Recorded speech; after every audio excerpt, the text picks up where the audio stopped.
suis attendue par Julie Poirier, puisque c'est demain que s'ouvre la foire de Châlons en Champagne. Bonjour Julie Poirier, vous êtes très très bien entourée.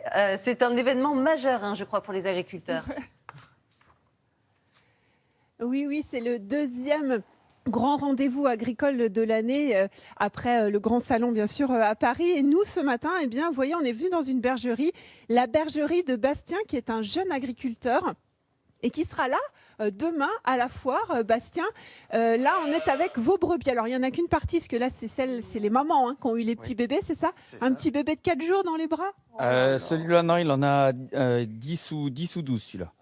Voilà. Beau. Alors, il pèse déjà combien de kilos? Moi, j'en ai pris un tout à l'heure, il était bien lourd. Là, il est c'est à 5-6 kilos celui-là. Un beau bébé. Vous avez combien de bêtes en fait au tout, vous? En tout, il y a 64 mères. Donc, c'est un élevage de petite taille. Mais c'est parce que j'ai démarré l'élevage et du coup, voilà, j'ai commencé petit.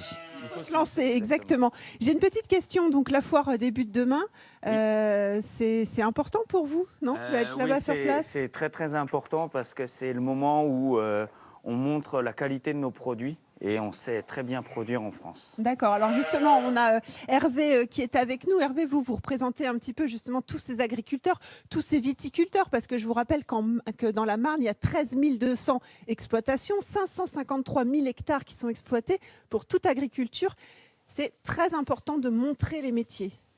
Oui, complètement, c'est fondamental. Et le but de notre présence à la foire, la présence de la Chambre d'agriculture à la foire, c'est de montrer différentes facettes de tous les métiers qui existent, parce que c'est inimaginable.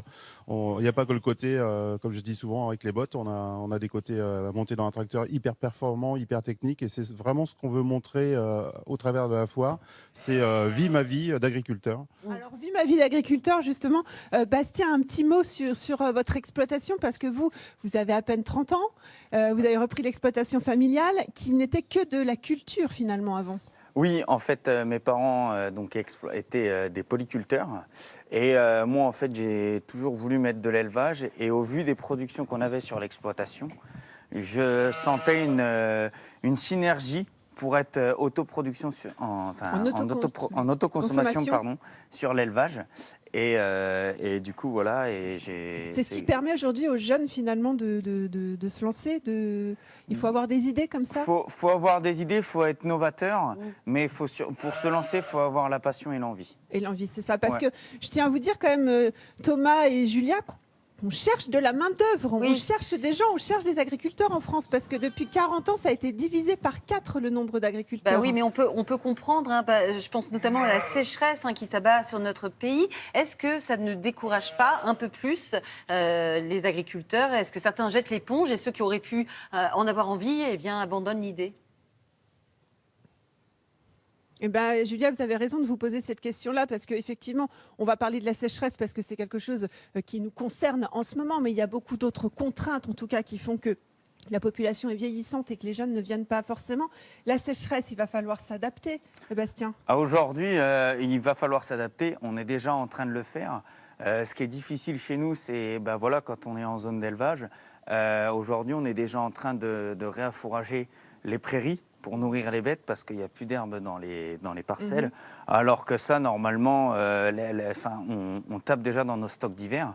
Et pour certains éleveurs, c'est très, très compliqué. Ça peut décourager?